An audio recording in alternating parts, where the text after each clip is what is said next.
Mutual funds, especially mutual funds ఏ categories 2025లో perform చేశాయి అండ్ ఏ కేటగిరీస్లో ఇన్వెస్టర్స్ ఎక్కువగా డబ్బులు ఇన్వెస్ట్ చేశారు తెలుసుకుందాము. అండ్ మోస్ట్ ఇంపార్టెంట్ థింగ్ ఏంటంటే, దీంతో లాస్ట్ ఇయర్ పర్ఫామ్ చేసిన, అంటే 2025లో పర్ఫామ్ చేసిన కేటగిరీస్ కానీ ఫండ్స్ కానీ 2026లో 2026లో అవుతాయా పర్ఫామ్ అనేది కూడా కొంచెం మాట్లాడుకుందాం.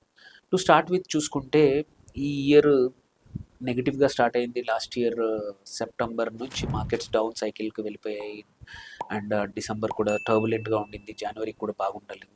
అందుకే చూసుకుంటే లాస్ట్ 1 ఇయర్ రిటర్న్స్ రీసెంట్ కొంచెం గెయిన్స్ తర్వాత 9.58% ఇది నిఫ్టీ 50 రిటర్న్స్ అనమాట.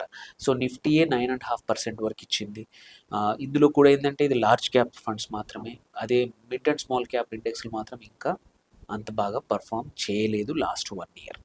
ఓకే, బట్ అట్లా అని చెప్పేసేసి మార్కెట్లో ఉన్న అన్ని మ్యూచువల్ ఫండ్స్, బికాజ్ నిఫ్టీ 50 అనేది ఓన్లీ లార్జ్ క్యాప్ స్టాక్స్ది మాత్రమే, వెరాజ్ మ్యూచువల్ ఫండ్స్ ఏంటంటే రకరకాల ఇండెక్స్లు, రకరకాల మార్కెట్ క్యాప్లు కానీ, కన్జంప్షన్ కానీ, సొల్యూషన్ ఓరియంటెడ్ కానీ ఉన్నాయి కాబట్టి అవి ఎలా పర్ఫామ్ చేసాయో చూద్దాం. సో బట్ బేసిస్ వచ్చేసి మాత్రం నిఫ్టీ 50 మాత్రం ఓన్లీ 9.57% లార్జ్ క్యాప్ నిఫ్టీ 50 ఇచ్చింది. సో ఇది ఇలా పర్ఫామ్ చేశాక మనము కేటగిరీస్ చూసుకుంటే, ఏ కేటగిరీ ఆబ్వియస్లీ అందరూ డిస్కస్ చేస్తున్న 2 థింగ్స్ ఉన్నాయి ఈ సంవత్సరం. ఒకటి సిల్వర్, ఇంకొకటి గోల్డ్.